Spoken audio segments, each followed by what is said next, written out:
ভাবুন তো, আপনি রাতের আকাশে যে আলো দেখছেন সেটা কি আসলেই এখনকার, নাকি কোটি কোটি বছর আগের কোনো গ্যালাক্সির শেষ বার্তা?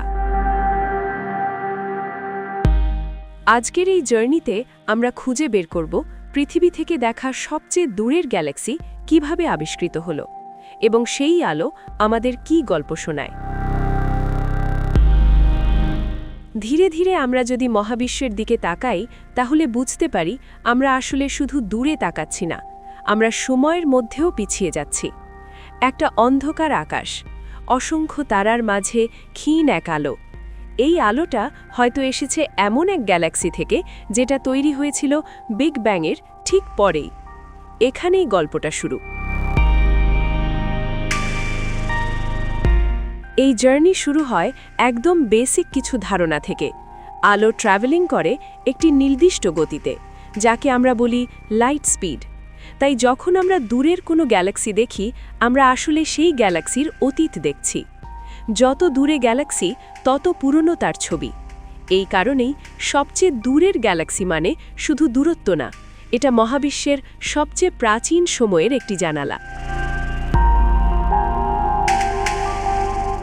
এখন আমরা একটু গভীরে যাই। বিজ্ঞানীরা কিভাবে বোঝেন কোন গ্যালাক্সি সবচেয়ে দূরের? এখানে আসে একটি গুরুত্বপূর্ণ ধারণা, রেডশিফট। যখন কোনো গ্যালাক্সি আমাদের থেকে দূরে সরে যায়, তখন তার আলো স্ট্রেচ হয়ে লাল দিকে সরে যায়। এই শিফট যত বেশি, গ্যালাক্সি তত দূরে। Step by step process. 1.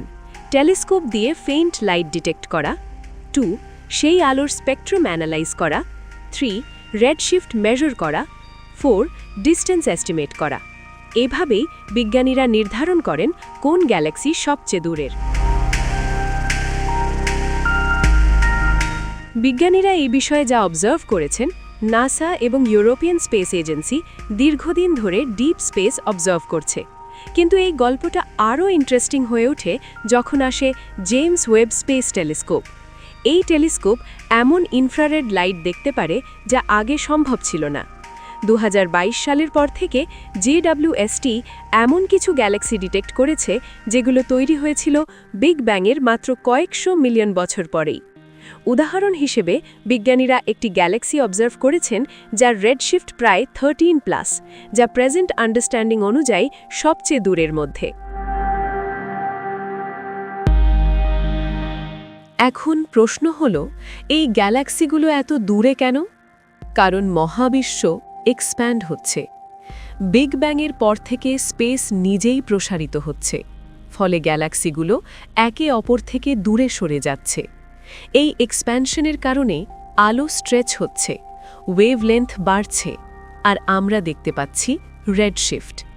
এই ডিস্ট্যান্ট গ্যালাক্সিজ আসলে আর্লি ইউনিভার্সের স্ট্রাকচার বুঝতে সাহায্য করে। কিভাবে প্রথম তারাগুলো তৈরি হয়েছিল, কিভাবে গ্যালাক্সি ফর্মেশন শুরু হয়েছিল।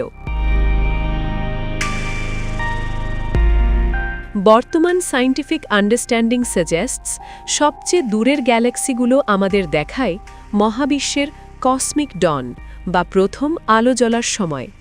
বিজ্ঞানীরা মনে করেন প্রথম তারাগুলো ছিল অনেক ম্যাসিভ, তারা খুব দ্রুত জ্বলেছে এবং নিভে গেছে।